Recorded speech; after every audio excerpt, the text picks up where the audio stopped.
How many are still out? 18 pa po, Doc. 18 pa. Opo.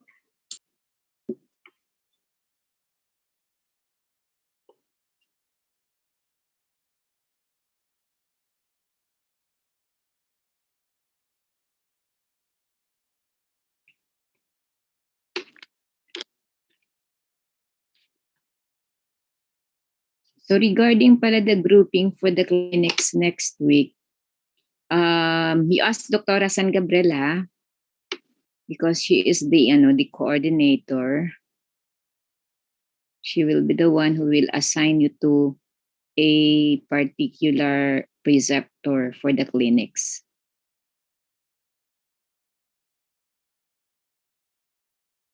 So mas mabuti if ano ba yun? Early pa lang, siguro next week, by Tuesday, you know the groupings already.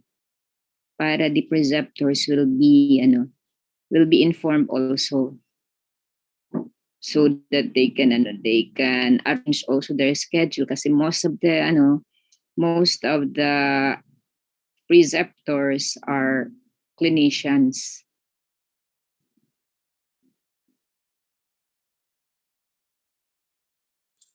Okay. Mm-hmm. Yes po, Doc. So our first quiz will be Thursday. Diba last meeting natin on history is Monday, Tuesday yan. Then after that, we'll have a quiz. Yes po, Doc. October 7 po. October 7 is what day yan? Thursday po. Oh, tama, Thursday nga. So our last meeting will be on Tuesday for the history. Discussion on history.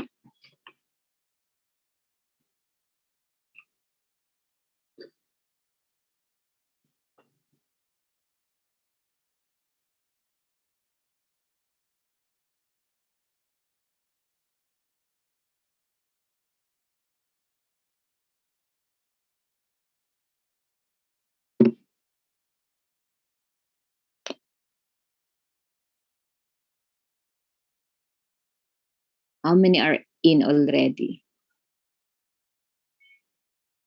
106 na po, Doc. So we can start na. Yes po. Shall we? You can see my slides na. Yes po, Doc. Okay.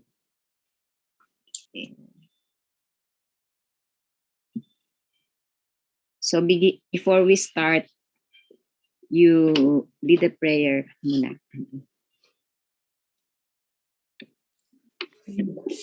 Let's bow our heads and feel the presence of the Lord. Heavenly Father, we thank you for giving us another life. We thank you for another beautiful morning. As we go through our lessons today, may you make us instruments to do good things. Please enlighten our minds. Give us the strength to participate in our subject today. Thank you for this opportunity to learn and help us to always remember the truth of your glory. In Jesus' name, amen. Amen.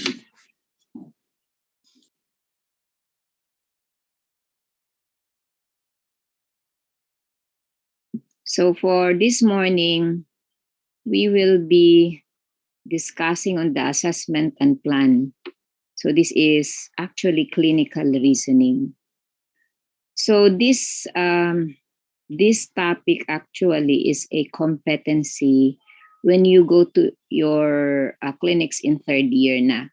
Because in your third year clinics, you will be coming up with your diagnosis, differential diagnosis, how you work up your patient, so how you approach. So at this point, we are actually readying you for the third year na.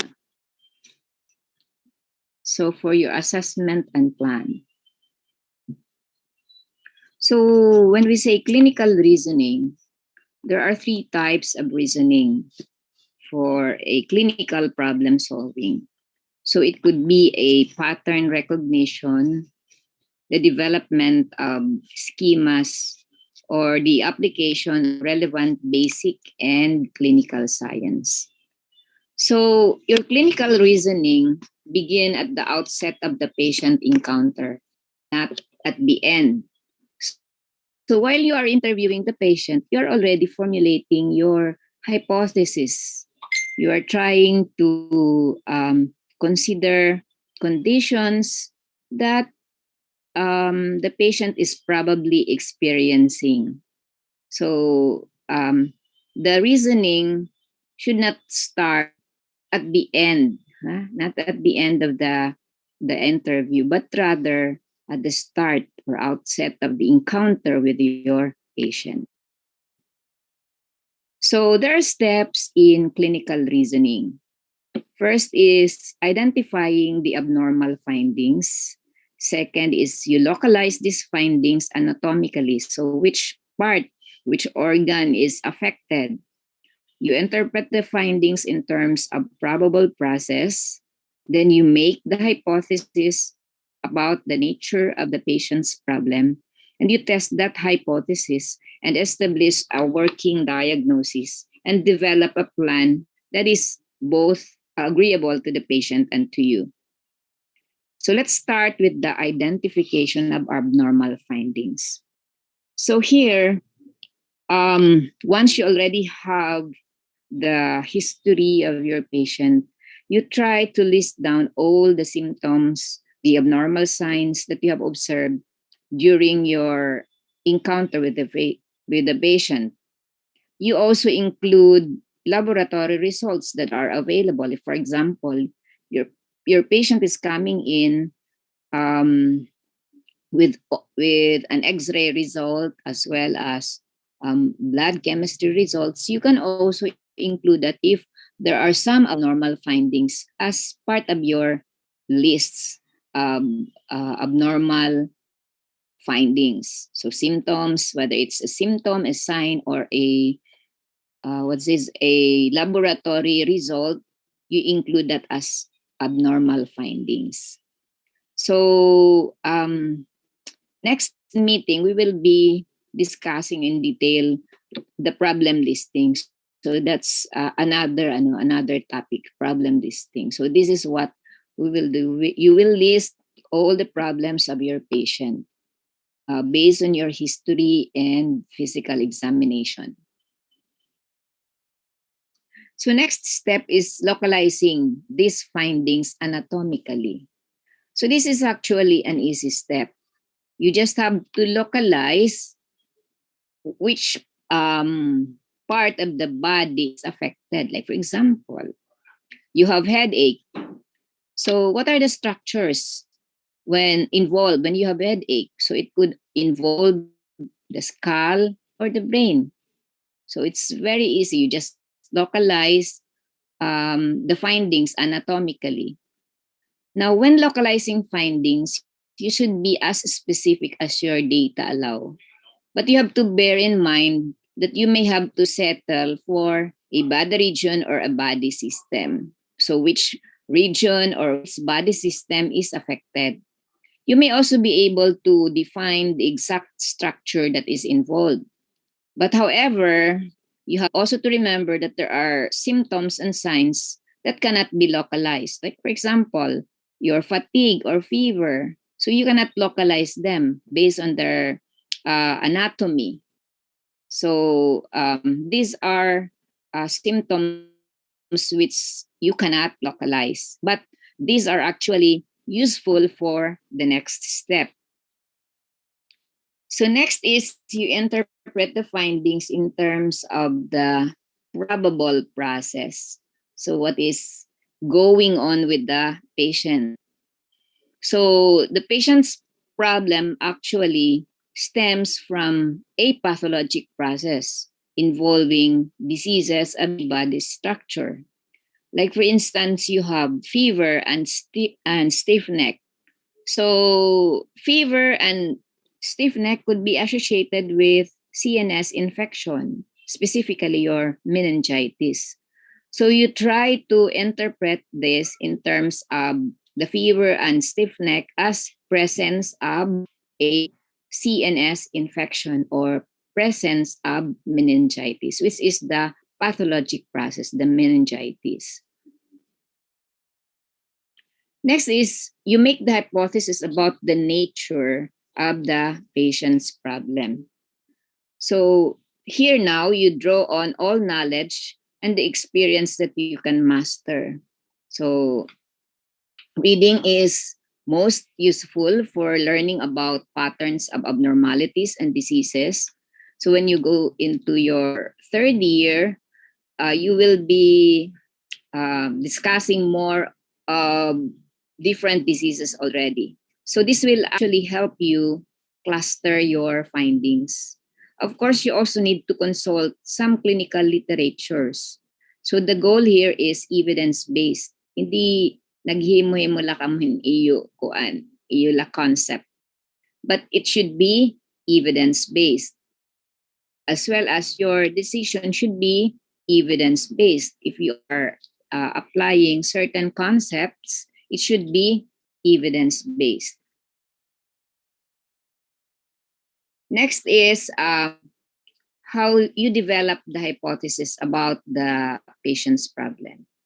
First thing is you select the most specific and critical findings to support your diagnosis. For instance, you are presented with a patient who had experienced the worst headache of her life. And this is associated with nausea and vomiting.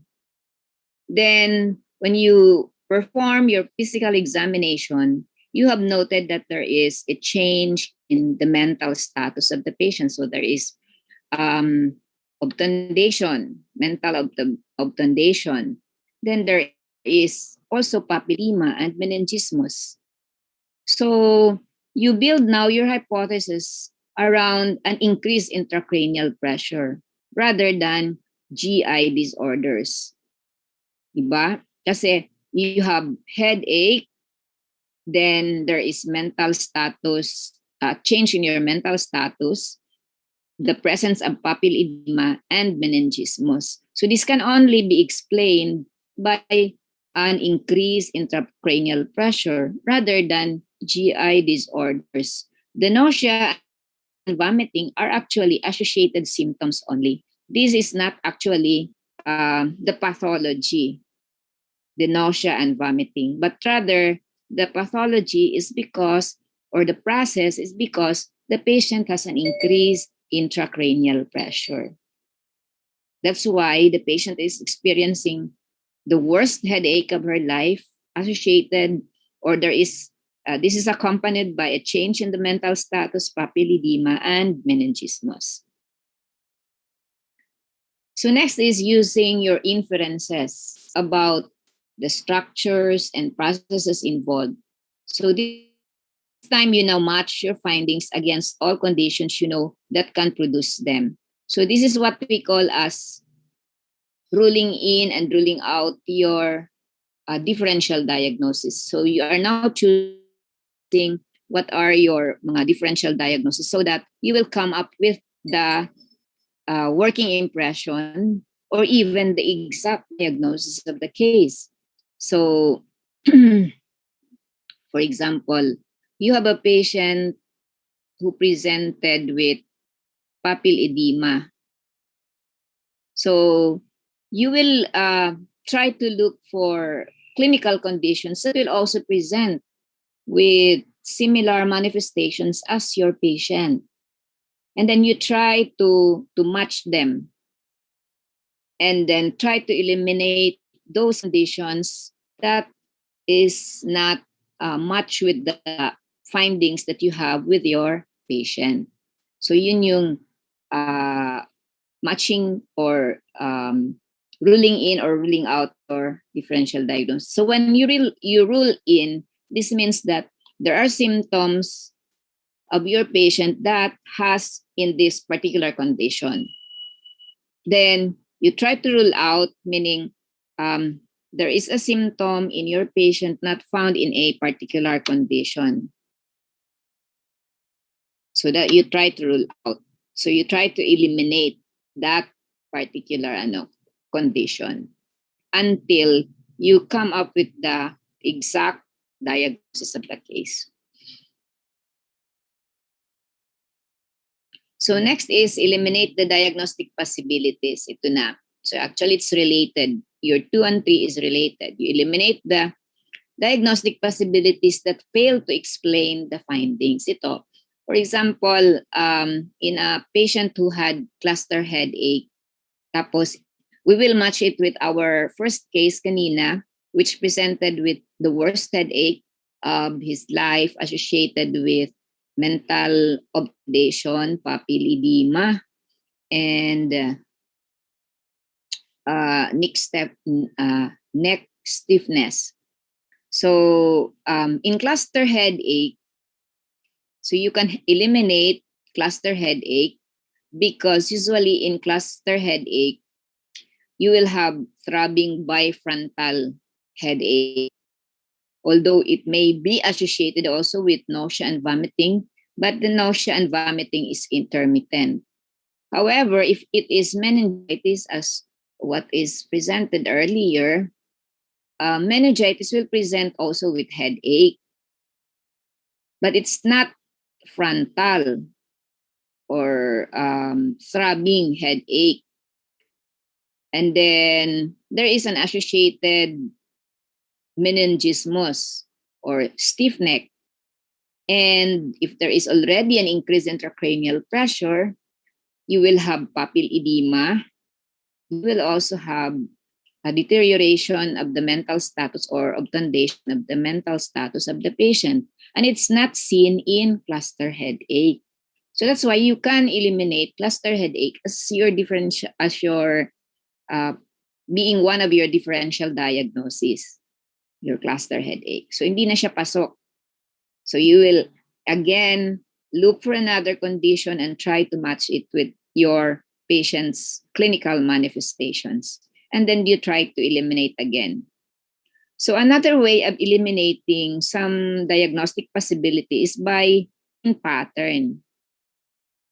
For example, the pain pattern in cluster headache is, especially in atypical cluster headache, could be unilateral. So unilateral, boring, or occurring repetitively at the same time over a period of days. But if it is secondary to meningitis, so it's usually sudden in onset. Hindi siya recurrent. It's sudden in onset. And then in cluster headache, it may be associated with lacrimation or rhinorrhea. May sipon,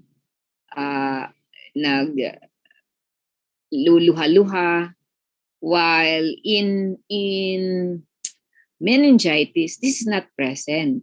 So you now can eliminate this diagnostic possibility. So next is you weigh the competing possibilities and then select the most likely diagnosis from among the conditions that might be responsible for the patient's findings. So as I've said, you look for a close match between patient's clinical presentation and a typical case of a given condition.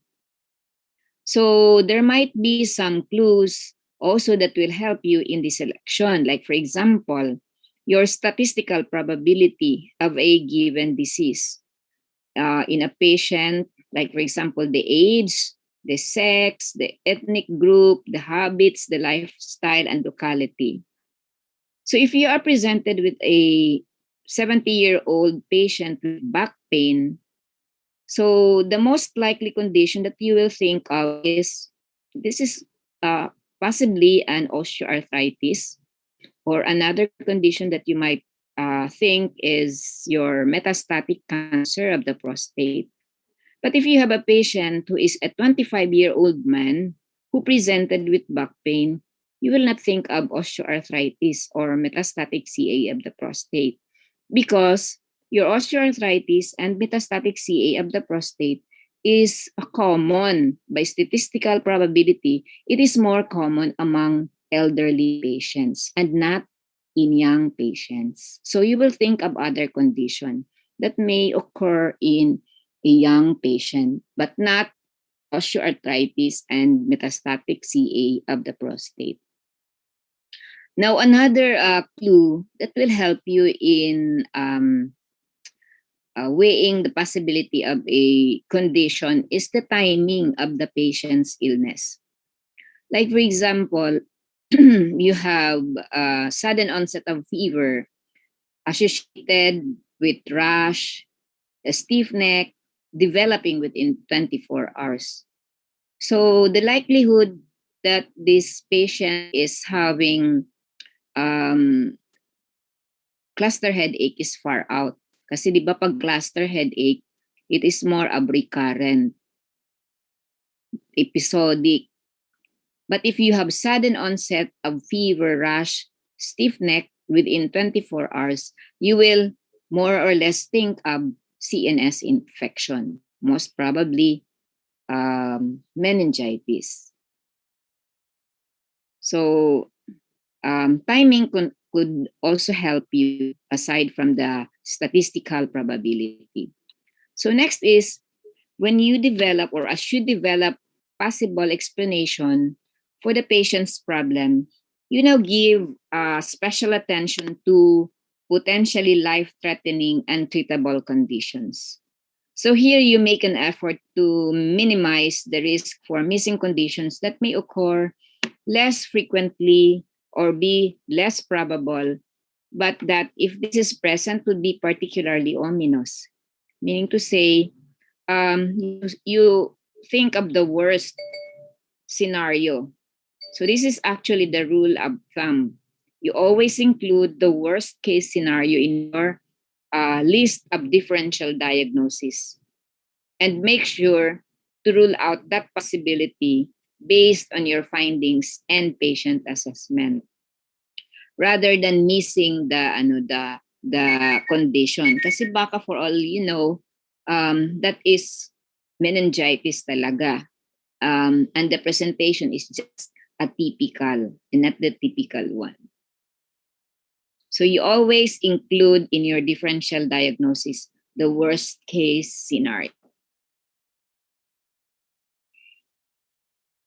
Then next is to test your hypothesis.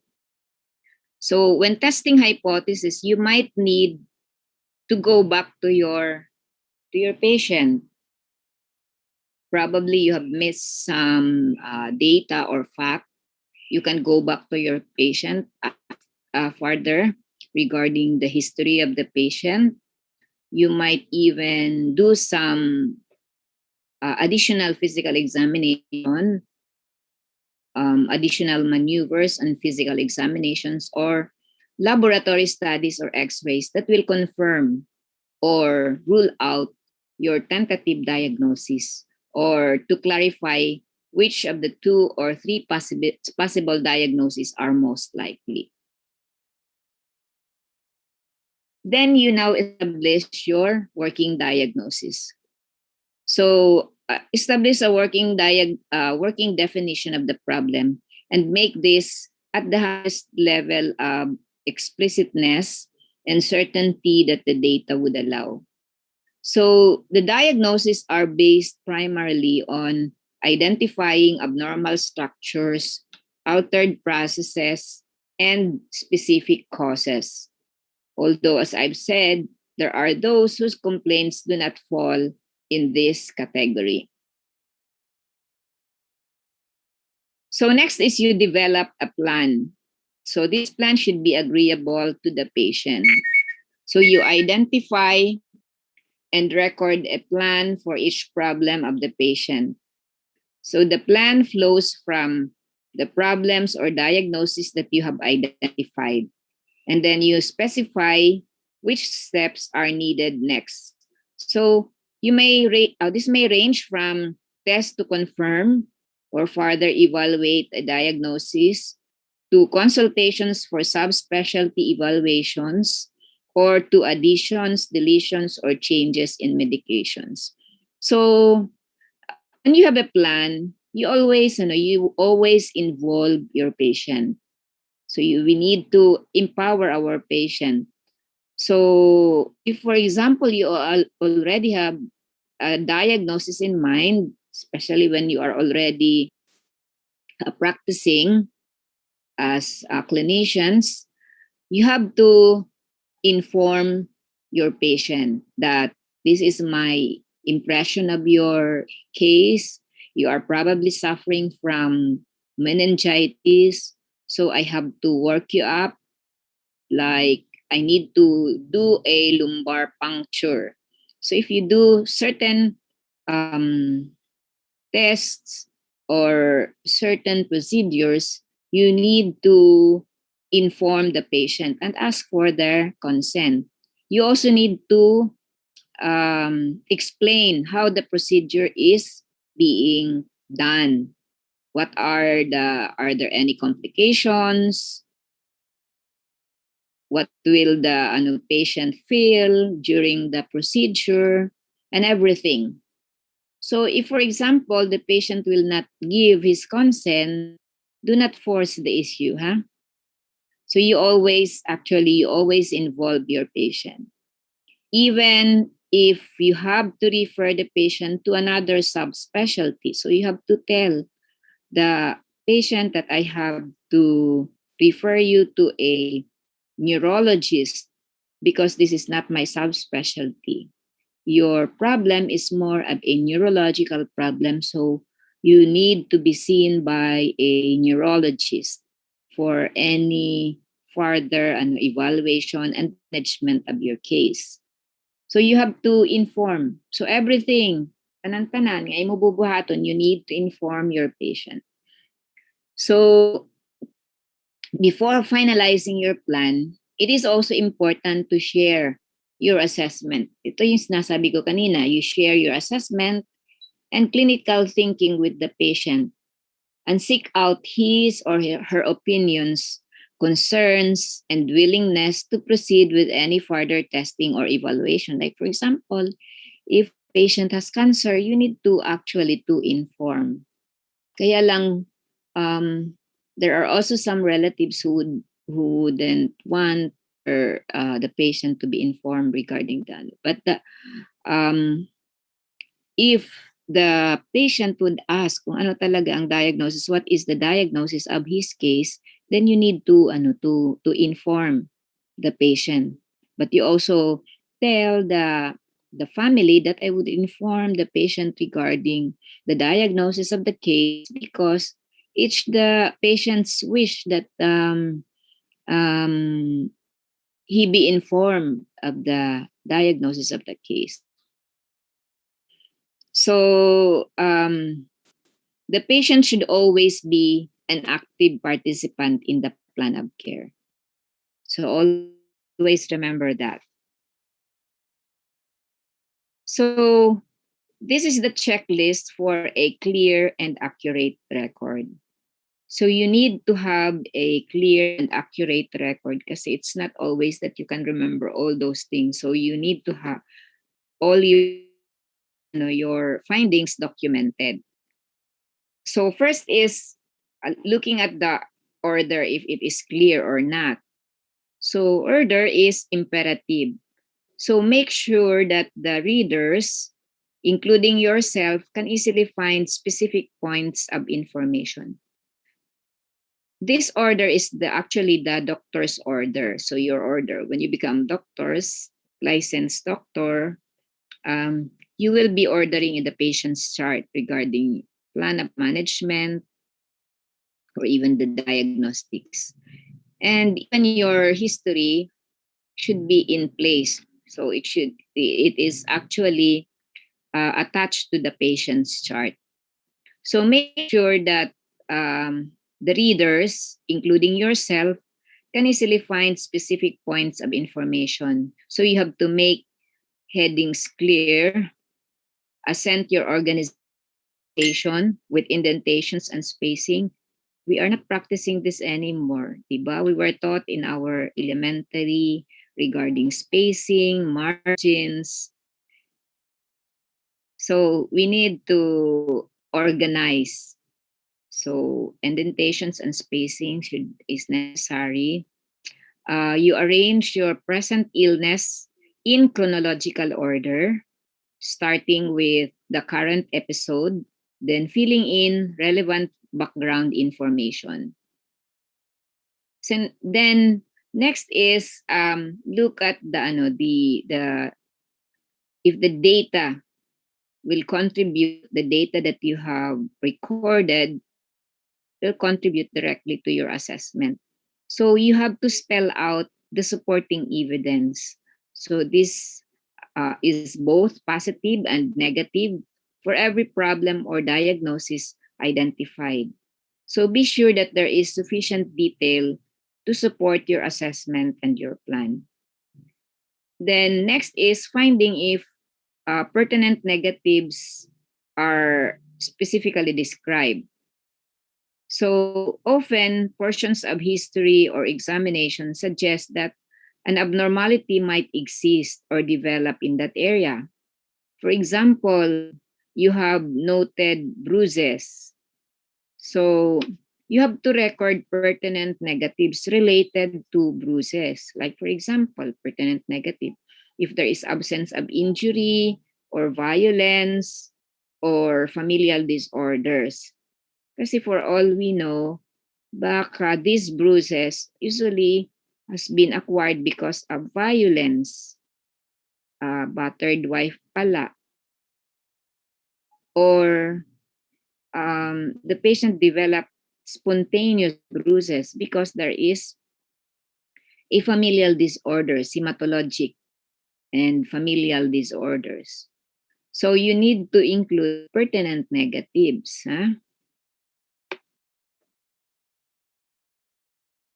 Then try to look at the data if there is overgeneralizations or omissions of important data. So you have to remember that data not recorded are data lost. So everything should be recorded, should be documented. So even if, for example, the data today you can still vividly recall it, but remember that a few months later or few years later, you might not recall the history of that particular patient. However, when you have a record of the history of that patient, then you can remember, nakita ko pala to last 2018. And then you now try to remember some of the things. But then, if you have that data documented, madali na because you already have recorded all the important facts regarding the case of the patient. Now, you have to look if there is too much detail also of the data that you have recorded. Now, there could be some repetitions of information or redundancy. So if redundant na siya, there are actually important information that could be buried in a mass of detail. So if, for example, your reader is not a persistent reader, hindi na niya babasahin yun. And then he would miss some important information kasi na siya na bored sa pagbabasa because of repetitions and redundancy of information.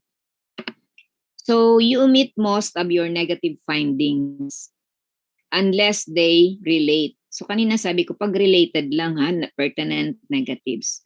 So omit most of your negative findings unless they relate directly to the patient's complaints or to specific exclusions in your diagnostic assessment. So do not list abnormalities which you have not observed. So, ay paghimuhimuhin istorya. So do not list abnormalities which you have not observed. And you concentrate on a few major ones such as no heart murmur and describe structures in a concise, positive way. Then look at the phrases. Are these phrases short, or are they being used appropriately? Or is there unnecessary repetition of data? So as I've said, you omit unnecessary words or unnecessary data. Like for example, when you are describing the cervix, do not put cervix is pink in color. So in color, omit, because pink is also color already. So ayaw na, do not include in color. Lungs are resonant to percussion. So to percussion. Because you elicit lung resonance by percussing it. So do not already include those unnecessary words like to percussion. So lungs are resonant. You also omit repetitive introductory phrases such as patient reports no abdominal pain. Patient reports that there is no associated signs and symptoms. Huwag mo nang ilagay yung patient reports because readers assume that the patient is the source of the history unless otherwise specified. So use short words instead of longer and fancier ones when they mean the same thing. Like this, felt versus palpated. So it's okay to use the word felt. Heard versus auscultated. So it's better to use the word heard. You also describe what you observe and not what you did. So like optic disc scene versus disc margin sharp. So ano yung dapat i-record? Optic disc scene or disc margin sharp? Sige nga. Ikaw nga, Galiasa, Annie Grace. Optic disc scene po. Hindi, because that is what you're doing. So describe what you have observed. So what you have observed is that the disc margin is sharp. So hindi mo na yun optic disc scene kasi you are doing optal fundoscopy. You're already doing fundoscopy, so you are trying to look at the optic discs. So you just describe what you have observed. Hindi mo na sasabihin na optic disc scene kasi tinitingnan mo na yun. You're doing fundoscopy already. So you just describe the optic disc. So disc margin sharp. So yun yung tama.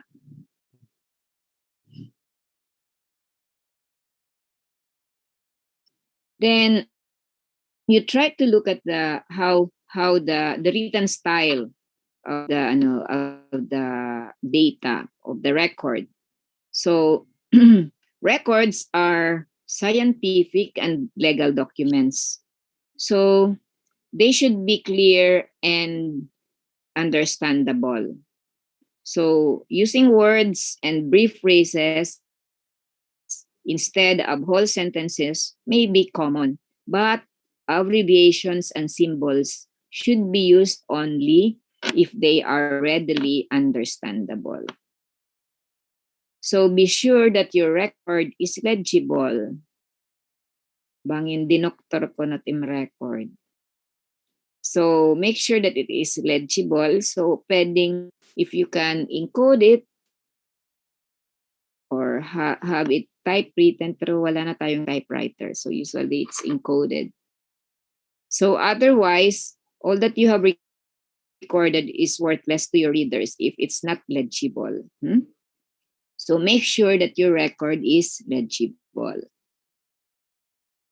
Then diagrams. If there are diagrams, you look at the diagrams for precise measurements. So diagrams actually add clarity to the record. So you will observe some sort making diagrams. For example, there's a mass on the breast. They would draw the right breast and put in there the where the tumor is located. For example, in the 1 o'clock position, they will put there the mass, and then put the exact measurement 1 by 1 cm. So exact measurement should be recorded and not pea size or nut size, kasi you do not know the size of a pea or the nut. You put there the specific or the accurate measurement of the lymph node, if it's a lymph node, or of the mass. Because this is important, because when you try to check, for example, this happened a year ago, and then you try to check if there is growth of that mass, you try to compare the previous measurement with your current measurement. So pag hindi yan exact measurement na 1 by 1 cm, you just put there pea-sized lymph node, hindi mo alam ano ba yung pea-size. Sa akin ngayon, it's more of 2 by 2 cm. Ano kaya yung pea-size niya? So you need to include the exact measurement, huh? Even if you will not draw some diagrams and you want to put the measurement of the mass, for example, try to give the exact measurement of that mass. So then try to look at the write-up if it is neutral and professional. So you should be objective when you are writing a write-up, writing your history.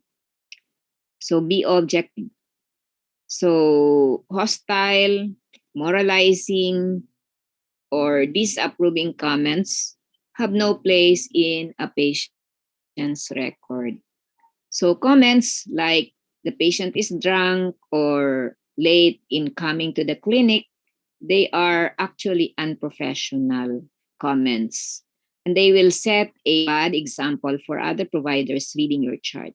So, for example, during litigations, this would be very difficult to defend kasi recorded. So, you have to be neutral and professional when you are writing down your history or making some comments in your history. So this is a summary of the actual or the sequence of collecting data and testing your hypothesis. So if you look at this diagram, so the foundation coming up with your diagnosis or working diagnosis is your history and physical examination.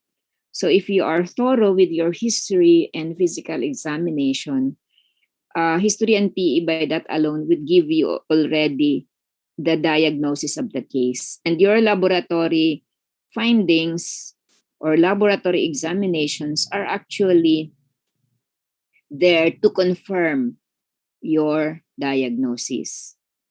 So this is your assessment process.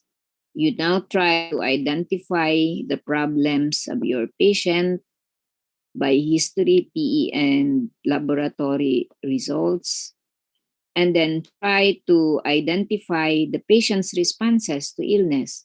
So this is actually your management already.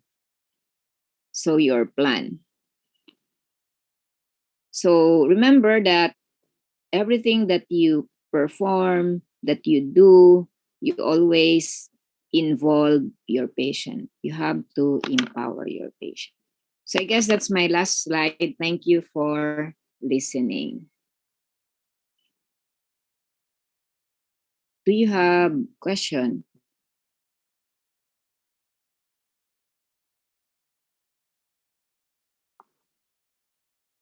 My question. So you'll get to practice this clinical reasoning when you go into your third year na. Pag pumasa ka mo Medicine 1, try to make it in medicine 1, so you can proceed with medicine 2.